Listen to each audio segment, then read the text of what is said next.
Faerie.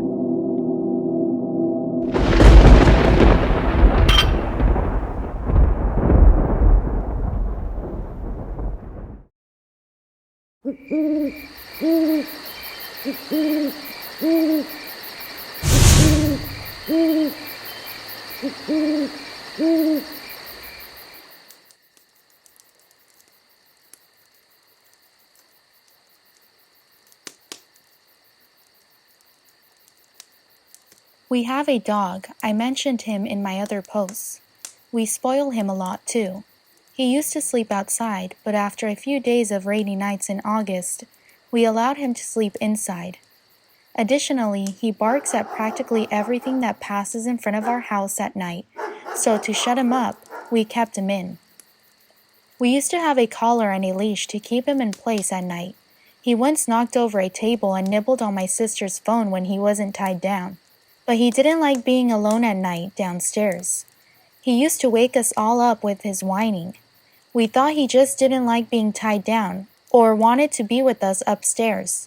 Finally, I relented and brought him upstairs to sleep, with no collar and no leash. It stopped the whining. But here's the thing. Quite literally every night at 3 a.m., our dog gets up and does an inspection of all the rooms. Not before 3 a.m. and not after. Our bedroom doors are always open, so he has free access all around. If he happens to be sleeping on someone's bed, he gets restless, waking up the person, and wants to be let down.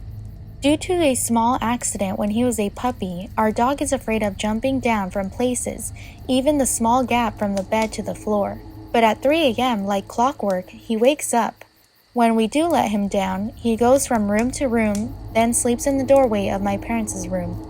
It's happened every night that we could observe him. We started bringing him upstairs early September. I don't know what happens in our house at 3 a.m., but several times when we do catch him in the act, he looks at the doorway of the room.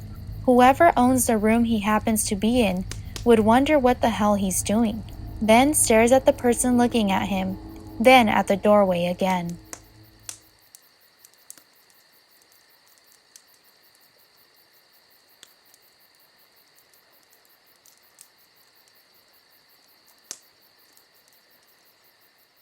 When I was a kid, I slept over at my grandparents' house every now and then.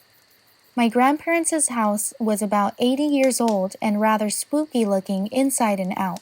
One night I was lying in bed watching TV with both my grandparents' cats lying on the bed with me.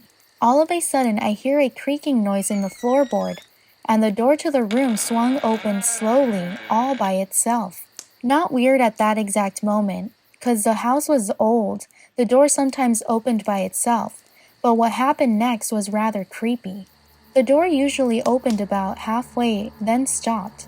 This time the door opened all the way, to the point where it smacked into the opposing wall. Then, both of the cats, half asleep at this point, jump up simultaneously, and I noticed the hair on their backs rose. Then both of their heads moved in sync very slowly to the right, almost like they were watching something move across the room, but there was nothing visible to me in the room. Their heads moved to the point where what they were watching was standing right next to my bed. The cats then both at the same time began staring at me. This lasted for about 10 seconds. Then their attention was directed elsewhere, and they wound up leaving the room shortly after, which was weird because they always slept with me. Pretty damn strange if you ask me.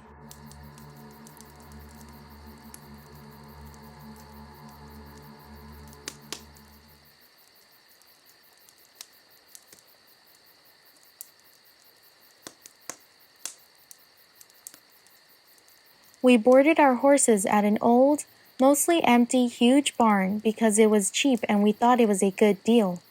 The main barn was laid out in an H shape, 2 long aisles of stalls with a connecting hallway in between.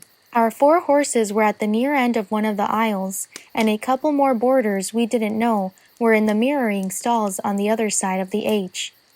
We didn't see them much since we came after work every night when most people had gone home from the barn. None of the other stalls were filled, especially not near the far end of the barn, since some of the stalls down there were flooded with rain. For the first few days we were there, My horse was very nervous. I thought maybe he just needed time to adjust to a new place, so I gave him a few days without work just to settle in. A week later, he was still anxious, grabbing a bite of food and pacing around his stall, ears flicking around nervously and looking up and down the aisleway. I started to wonder if something was worrying him, but couldn't see what it could be. The first day I rode him, I took him out of his stall and tied him so I could put his tack on near the center of the H. He kept staring down at the empty end of the barn and nickering softly. I didn't think much of it, and I took him out to ride uneventfully. On the way back out of the arena, I caught a glance of a big chestnut horse in one of the end stalls, and thought it was strange that one of the boarders had moved their horse to the crappy end of the barn, when there were so many other open stalls.